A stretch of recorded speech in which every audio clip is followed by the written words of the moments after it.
Like my friend Fortunato, I, Montresor, was Italian and the descent of a noble family.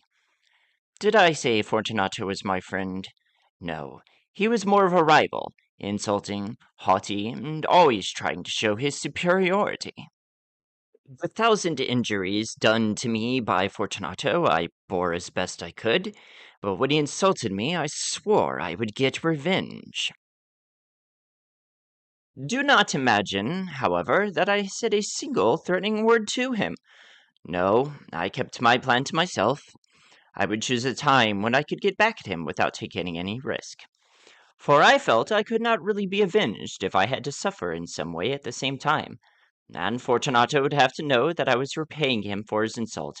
Otherwise, he would not know that this is my way of getting revenge. In the meantime, neither my words nor my actions would show Fortunato my intentions. I continued in my usual way, smiling in his face, and he never guessed that my smile now was at the thought of how I would take my revenge on him. Fortunato was a man to be respected, and even feared, but he had one weak point. He took unusual pride in his knowledge and appreciation of fine wine. I was very like him in this way. I knew the wines of my country very well, and, like him, I bought the best whenever I could. Because I came from a wealthy family, I was able to afford this luxury. My treasures in their bottles and barrels were kept secluded in a vault in the cellar of my spacious home. One evening, at dusk, I came upon my friend. It was carnival season, when everyone was feasting and drinking in a final celebration before the 6-week fast that would end at Easter. In our city, everyone was quite mad during Carnival, forgetting their cares and even their dignity. Like many others, Fortunato was in costume, but I recognized him anyway. He wore a jester's outfit of multicolored stripes, and on his head was a double-pointed hat with bells. He greeted me with great warmth, for he had been drinking much. I was so pleased to see him that I grasped his hand and kept shaking it. I said to him, "My dear Fortunato, how well you look! But I have exciting news. I have just bought a great cask of wine, an enormous barrel. The dealer assured me it was Amontillado, but now I have my doubts." Of course, we both knew that Amontillado was a sherry, a particularly fine wine made near the town of Montilla in the south of Spain. "Impossible," he said. "Amontillado? At carnival time? I have my doubts," I replied, "and I was silly enough to pay the full Amontillado price without consulting you in the matter, even though I know you are an expert at such things. But you were not to be found, and I was fearful of losing a bargain." "Amontillado!" he repeated. "I have my doubts," I said, knowing I was baiting him into my trap. "But I must be sure, and since you are busy, I'm going to Lucchesi.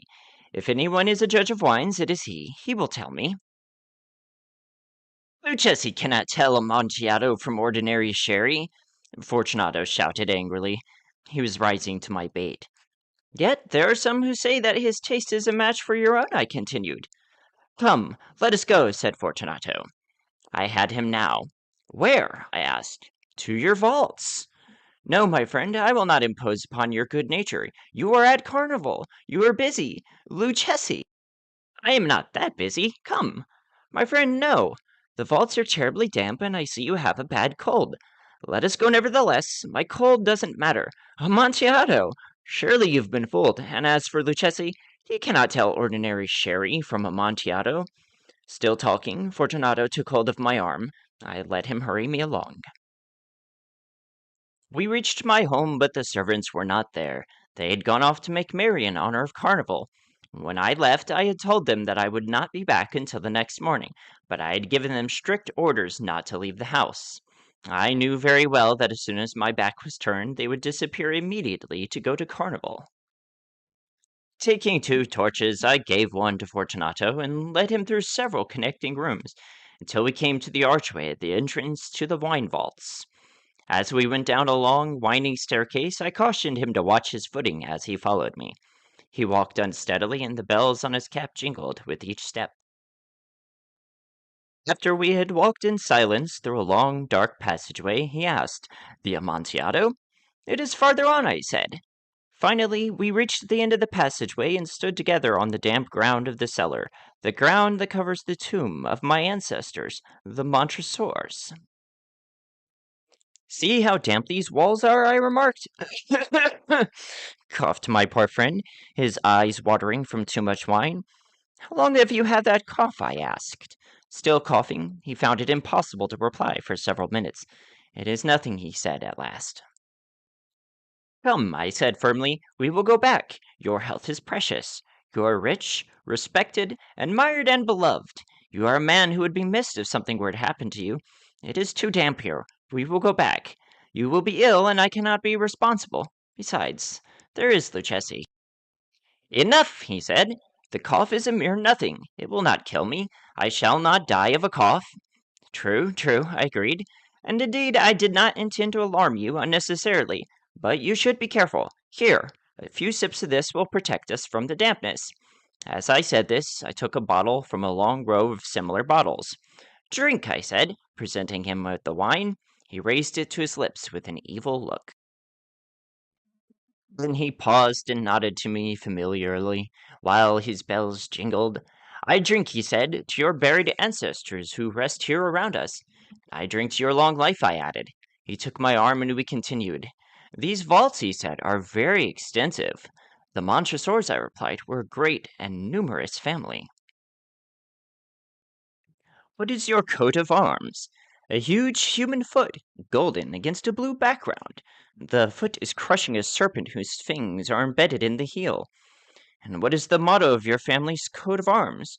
Nemo me impune lacessit. Let him who would offend me beware. Wine sparkled in his eyes, and his bells jingled as we walked.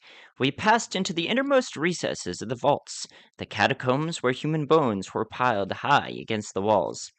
Some of my most treasured wines were next to them. I kept them there because it was cool in these vaults, so far beneath the ground. The temperature was just right for preserving fine wines. I paused again, and this time I seized Fortunato by his arm above the elbow. The dampness, I said. See, it increases. We are lower than the river's bed. The drops of moisture trickle among the bones. Come, let us go back. Your cough. It is nothing, he said. Let us go on, but first another sip of this wine. And he emptied the bottle in one gulp. His eyes flashed with a fierce light. Now, let us proceed to the Amontillado, he said. So be it, I said, and again offered him my arm. He leaned upon it heavily. We passed through a low range of arches, and, descending again, we arrived at the deep crypta or burial room. Here the air was foul, and it dimmed the flames of our torches. At the farthest end of this crypt was another, even smaller crypt. On three sides its walls were lined with human remains, piled to the ceiling overhead. But on the fourth wall, the bones, which had been piled high, were now thrown down. They lay in a mound upon the earthen floor. In this wall we could see still another alcove or recess. It was about 4 feet deep, 3 feet wide, and 6 or 7 feet high. It seemed to have been made not for any special use of itself, but as the space between the two huge pillars supporting the roof of the catacombs. This alcove was backed by the same thick, solid granite wall that surrounded all of these underground rooms. On the surface of this granite wall were embedded two iron staples, U-shaped pieces of metal about 2 feet apart. From one of them hung a long iron chain with wrist locks at either end. Fortunato lifted his torch, attempting to see into the depths of this alcove, but his efforts were in vain because there was not sufficient light. Here, I said, over here is the Amontillado. As for Lucchesi, he is an ignoramus, interrupted my friend, stepping forward unsteadily. I followed immediately at his heels. It took only an instant for him to reach the far wall of the alcove. There he found his progress halted by the rock wall. He stood, stupidly, bewildered. Took me only a second to grasp the chain hanging from one staple, and only a few seconds more to pull it across his waist and lock his wrist in it. He was much too drunk and much too astonished to resist. In a moment I had him chained to the granite. I turned the key in each wrist lock, withdrew it, then I stepped back. Pass your hand over the wall, I said. You surely feel the dampness. Once more, let me implore you to return. No?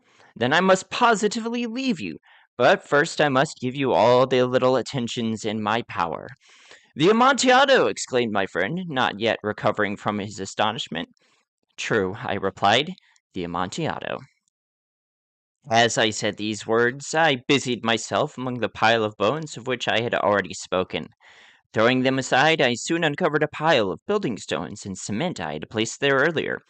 With these materials, and with the aid of a small trowel I had hidden under my long jacket, I began energetically to wall up the entrance of the alcove. I had scarcely put down the first layer of building stones when I realized that Fortunato's drunken state was wearing off. I heard a low moaning cry, definitely not the cry of a drunken man. Then there was a long, stubborn silence. I laid the second layer of stones, and the third, and the fourth.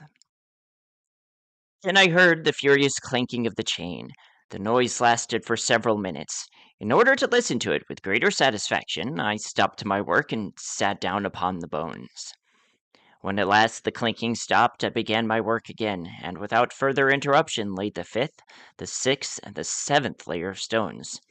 The wall was now nearly level with my breast. I stopped and held the torch over the partially completed wall to throw its light on the figure inside the alcove. Loud, shrill screams suddenly burst from the throat of the chained form. For an instant I hesitated. I trembled. Could he be heard? But after a moment's thought I was reassured. I placed my hand upon the solid granite wall and was satisfied. Fortunato screamed again and again and again without stopping. I screamed too, re-echoing his shouts. Mine surpassed his in volume and in strength. After I did this, the screaming became still. I completed the eighth, the ninth, and the 10th layers. It was now midnight, and my task was drawing to a close. I had finished a portion of the 11th and last layer.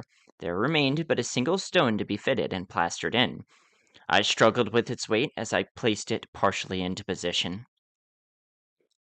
But then from the alcove there came a single low laugh that made the hairs stand erect upon my head. The laugh was followed by a sad, quiet voice which I had difficulty in recognizing as the voice of the noble, haughty Fortunato. "A very good joke indeed, an excellent jest," whispered the voice. "We will have many a rich laugh about this, over our wine." "The Amontillado," I said. "Yes, the Amontillado. But it is getting late, is it not?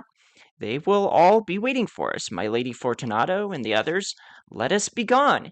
"Yes," I said, "let us be gone." "For the love of God, Montresor." "Yes," I said, "for the love of God." But I listened in vain for a reply to these words. I grew impatient. I called aloud, "Fortunato!" No answer. I called again, "Fortunato!" No answer still. I pushed one of the torches through the remaining opening and let it fall inside the alcove. From within there came only a jingling of bells. My heart grew sick, because of the dampness of the catacombs. I hastened to complete my work. I forced the last stone into position and plastered it up. Against the new wall I rebuilt the old pile of bones. For half a century now no mortal has disturbed them. In pace requiescat. Let him rest in peace. Hey friend, I hope you enjoyed that video. It was a lot of fun for me to make, but more importantly, I wanted to talk real quick about something that's important to me. Why I chose Edgar Allan Poe this video as opposed to a fairy tale for my fairy tales and tarot channel. We have this tendency as a society to stigmatize depression, right? To stigmatize, more extreme emotions that we consider as negative, right? Whenever you might be going through some sort of a difficult time within your own self, within your own life, how you feel about, your circumstances. Whenever you're open about it, whenever you really kind of wear your heart on your sleeve, a lot of times people will have a tendency to shy away from that, to really kind of like put you at a distance, right? Because we as a society don't want to face the more difficult truths of our existence. And I want to kind of really turn that over on its head and let you know that your difficulty, your pain, your depression, whatever it is actually not a negative thing. We look at artists like Edgar Allan Poe or any musicians, and you see their pain often being channeled through their art, being channeled in some sort of way, right? Our best artists, our best creative people often face a lot of the greatest difficulties. So maybe next time, if a friend wants to, either wall you off because, they don't want to deal with the difficulty of what you're experiencing, or maybe if you feel yourself walling yourself off because you don't want to share that with others, remember the value in your experience. Remember the value in who you are as an individual, right? Like my own pain, my own difficulties in life, I like to think of it as like it's carved out a space within me to fill with love, all right? If you're struggling right now, I want you to know that I'm here for you, I support you, and I see you, and I want you to know that you're valuable and you are valid, all right? Um, if you liked this video, absolutely go ahead and give me a thumbs up. If you're not subscribed already, go ahead and subscribe. If you are looking for a fairy tale told in tarot, check out this one I did over here. That's Pin. No, sorry, Puith Pin of a Noon. Or if you want a tarot reading, you can go into this playlist here, find something that resonates with you, and I will see you in the next one.